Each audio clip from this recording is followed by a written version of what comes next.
जय हो प्रभु सूर्य नारायण देव की, जय हो माँ रन्ना देव की। भगवान सूर्यनारायण के पर्व मकर संक्रांति की आप सभी को बहुत बहुत शुभकामनाएं।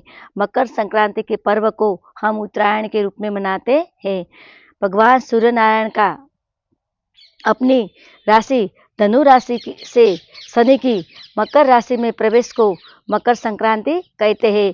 भगवान सूर्य नारायण जब धनु राशि को छोड़कर शनि की राशि मकर में प्रवेश करते हैं, उस समय का जो समय होता है उसको संक्रांति काल कहते हैं। उस संक्रांति काल को मकर संक्रांति नाम से जाना जाता है। मकर संक्रांति का ये समय बहुत ही पुण्यदायक होता है। उस समय में किया गया दान धर्म पूजा पाठ स्नान हजारों गुना फल देता है। इसलिए मकर संक्रांति पर्व का महत्व बहुत ही बढ़ जाता है। मकर संक्रांति पर्व के अंदर मनुष्य को भक्तों को दान पुण्य करना चाहिए। पवित्र नदियों में जाकर स्नान करना, जैसे कि गंगा नदी, यमुना नदी, गंगा सागर, वहाँ पर जाकर स्नान करना और अपने जीवन को धन्य बनाना। अगर आप किसी तीर्थ पर जाकर स्नान नहीं कर सकते तो घर पर भी आप पानी के अंदर तिल और गंगा जल डालकर स्नान कर सकते हो। तो उस स्नान से भी आपको गंगा जी के समान स्नान के पुण्य की प्राप्ति हो सकती है। मकर संक्रांति के दिन सुबह जल्दी उठना चाहिए। उठते हुए थी भगवान सूर्यनारायण को नमस्कार करें, फिर नहा धोकर भगवान सूर्यनारायण की पूजा करे, अर्चना करे, भगवान को अर्घ्य दे। अर्घ्य देते समय जल के अंदर केसर चंदन हल्दी डाले, कुमकुम डाले, सफ़ेद तिल काले तिल ये सब डालकर भगवान आदित्य नारायण को जल चढ़ावे। जल चढ़ाते समय ओम आदित्याय नमः, ओम भास्कराय नमः, ओम दिवाकराय नमः, ओम भानवे नमः, ओम पुषाय नमः, ओम हरणगर्भाय नमः, ओम आशुतोषाय नमः, ओम मकराय नमः, ओम खगाय नमः, ओम भौमाय नमः। ये सभी प्रकार के भगवान सूर्यनारायण के नाम ले। सूर्यनारायण के तो सहस्त्र नाम है, आपको जितने भी नाम याद आए उतने नाम आप सूर्यनारायण भगवान के ले सकते हो। भगवान सूर्यनारायण को जल चढ़ाते समय आप गायत्री मंत्र का भी जाप कर सकते हो, जो इस प्रकार से है। ओम भूर्भुवस्सुः तत्सवितुर्वरेण्यं भर्गो देवस्य धीमहि धियो यो न प्रचोदयात्। ये भगवान सूर्य नारायण का मंत्र है, जिसे करने से भगवान सूर्यनारायण की कृपा हम पर उतरती है। भगवान सूर्यनारायण को हमेशा जल चढ़ाना चाहिए। अगर आप नित्य जल चढ़ाते हो तो सूर्य नारायण की असीम कृपा हम पर उतरती है। मकर संक्रांति के दिन दान पुण्य करे, तिल के लड्डू बनाकर मंदिर में जाकर दान करे, छोटे बच्चों को दान करे, गरीबों को दान करे, अपनी यथाशक्ति अनुसार ब्राह्मणों को भी आप दान दे सकते हो। पवित्र स्थानों पर जाए तो वहाँ पर जो साधु संत बैठे हो उनको भी आप दान दे सकते हो। स्वेटर का दान करे, कंबल का दान करे, जितना भी आप उस दिन दान करते हो उसका महत्व हजारों गुना बढ़ जाता है। इसलिए इस पर्व की महत्ता बहुत है। भगवान सूर्यनारायण अपनी राशि को छोड़कर जब अपने पुत्र शनि की राशि में जाते हैं तब वो अत्यंत खुश होते हैं। उस समय अपने पुत्र शनिदेव को भी वो धन्य दान से निहाल करते हैं और जो भक्त उसी दिन भगवान सूर्यनारायण की पूजा अर्चना करके दान धर्म पुण्य करते हैं उनको भी निहाल कर देते हैं। तो मकर संक्रांति पर्व बहुत ही पुण्य का पर्व होता है। गायों को खिलाए, कुत्तों को मातर बना के खिलाए, सभी प्रकार से गरीबों को दान दे और अपने जीवन के अंदर पुण्य का प्राप्ति करे। मकर संक्रांति का ये पर्व सबको शुभदायी फलदायी निवड़े, सभी प्रकार के कष्ट दुख दूर करे। मकर संक्रांति के दिन भगवान की कथा भी आप सुन सकते हो। मकर संक्रांति के दिन भगवान सूर्य नारायण अपने पुत्र शनिदेव के घर गए थे और शनिदेव पर प्रसन्न होकर उसको बहुत ही धन्य ध्यान दिया। तो इस दिन शनिदेव बहुत ही खुश होते हैं। तो आप शनि महाराज की भी पूजा कर सकते हो। मकर संक्रांति के दिन ही राजा भगीरथ ने माँ गंगा को पृथ्वी पर लाया था। वह गंगा मैया भगीरथी के साथ साथ कपिल मुनि के आश्रम में गई और वहां जाकर राजा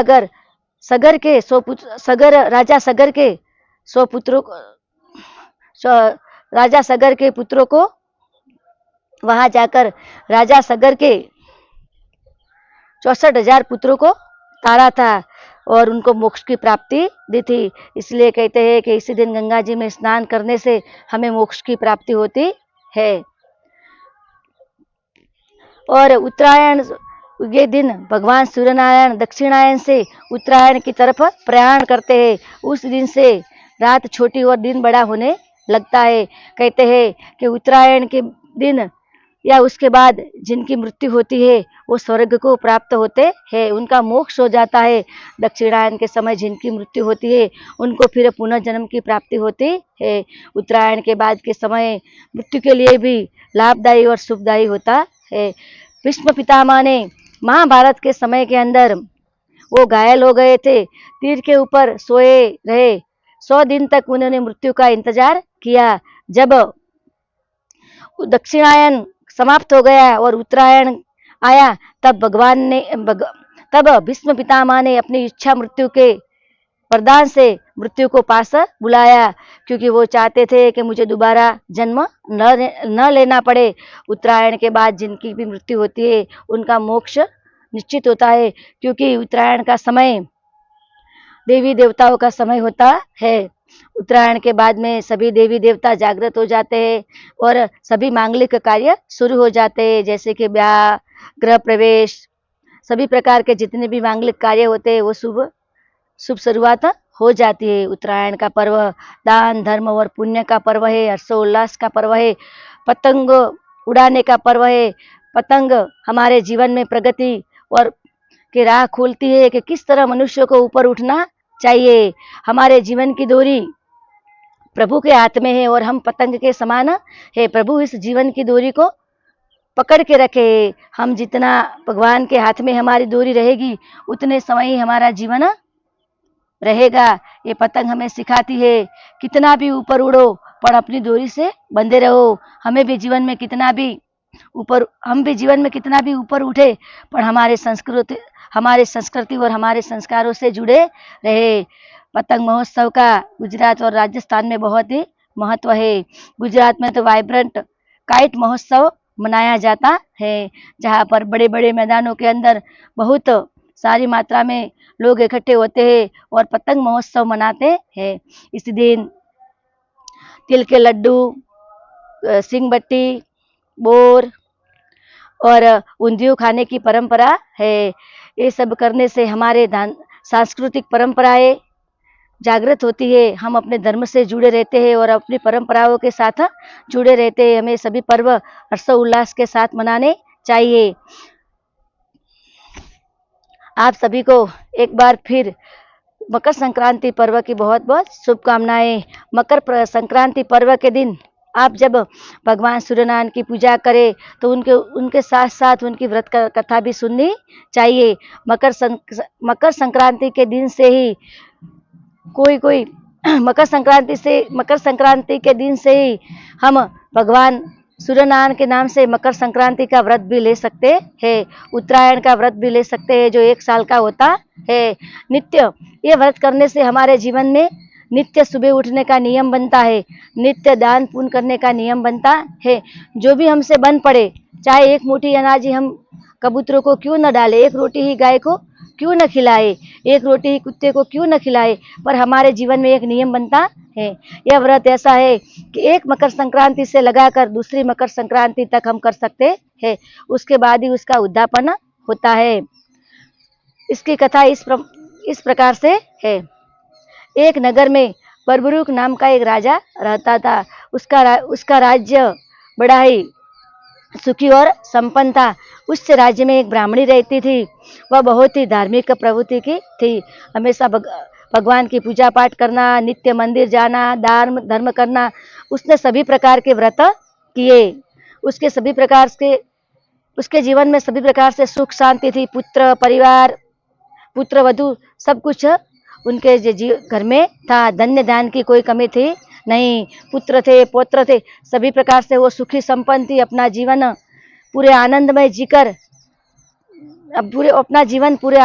जीकर फिर जब भगवान के दूत उसको लेने आए तो उसने अपने देह को त्याग कर भगवान के घर चल गई। वहां जाकर वहां जाकर वो जब वो देखती है उसके लिए स्वर्ग के द्वार खुल गए। सीधे वो धर्मराज के पास गई, साथ में चित्रगुप्त भी बैठे थे, सभी उसको देख रहे थे। एक एक करके सभी लोगों की बारी आ रही थी।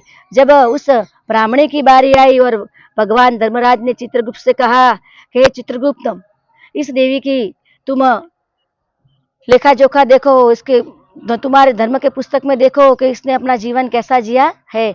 तब धर्मराज उसे देखकर उदास हो गए। तो फिर तब चित्रगुप्त उसे देखकर उदास हो गए। तो धर्मराज ने कहा, चित्रगुप्त तुम उदास क्यों हो गए हो, मुझे दिखाओ। तो धर्मराज ने भी देखा तो धर्मराज भी उदास हो गए। तब ब्राह्मण ने कहा, हे भगवान, मैंने अपने जीवन में ऐसा कुछ नहीं किया हो जिससे आपको उदास होना पड़े। न मैंने किसी का दिल दुखाया, न किसी की आत्मा दुखाई, न किसी से कभी कुछ छीना, न किसी से कुछ लिया। मुझसे जो बन पड़ा किसी को दिया। मुझसे जो बन पड़ा वो भगवान की पूजा की, तीर्थ क्षेत्र में गई, तीर्थ क्षेत्र में गई, पवित्र नदियों में स्नान किया। मेरे घर पर कोई अतिथि आया तो उसको जो मिला वो भोजन दिया, जो मिला वो दान दिया। कभी किसी रूप में मैंने कभी किसी का बुरा नहीं किया है, कोई भी व्रत भी खाली नहीं छोड़ा है। तो फिर भी प्रभु आप मेरा लेखा जोखा देखकर उदास क्यों हो। तब धर्मराजा ने कहा कि हे देवी, तुमने सभी प्रकार के व्रत किए पर तुमने मेरा व्रत नहीं किया, इसलिए मैं उदास हो गया हूँ। ये भगवान, मुझे इस बात का कुछ ज्ञान नहीं था और नहीं मुझे मालूम था, इसलिए मैंने आपका ये व्रत नहीं किया। तो अब मैं क्या कर सकती हूँ।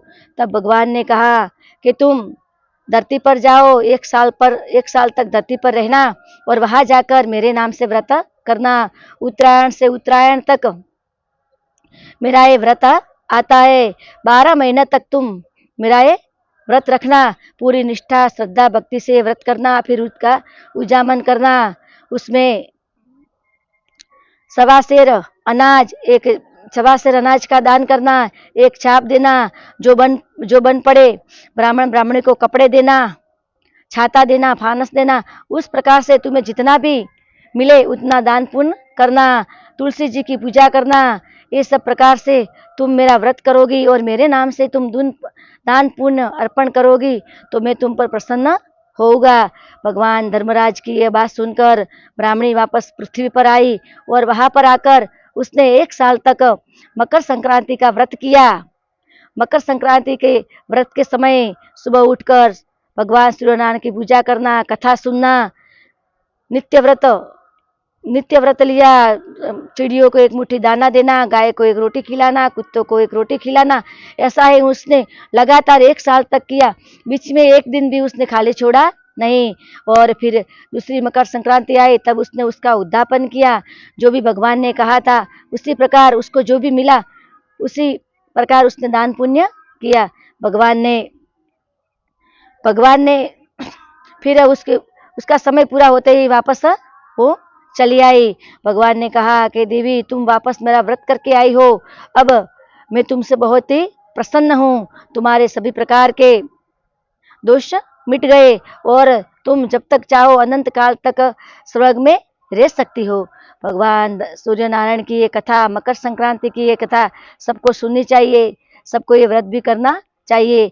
जीवन में प्रभु ने हमें मनुष्य जन्म दिया है तो हमारे धर्म का, हमारे संस्कृति का हमें कुछ करना चाहिए। भगवान के घर हम जाते हैं तो वहाँ भी परमात्मा को जवाब देना पड़ता है। कुछ न कुछ तो हमें जीवन में करना ही चाहिए, जो बन पड़े इतना, जितना हमसे हो सके। ऐसा नहीं है कि हम ज़्यादा करें। इस व्रत में कुछ ऐसा नहीं है कि आपको भूखा भी रहना है। आप सुबह बिना कुछ खाए कथा सुन सकते हो और भगवान की पूजा कर सकते हो और फिर इस पूरे दिन आप खा सकते हो। तो आपको मकर संक्रांति का व्रत अवश्य करना चाहिए और अपने जीवन को धन्य बनाना चाहिए। एक बार सभी को मकर संक्रांति पर्व की बहुत बहुत शुभकामनाएं। भगवान सूर्य नारायण देव आप सबका कल्याण करे। माँ रन्ना दे आप सबकी मनोकामना पूर्ण करे। आपका जीवन हर्षो उल्लास और आनंद से भरा रहे। हैप्पी मकर संक्रांति, हैप्पी उत्तरायण।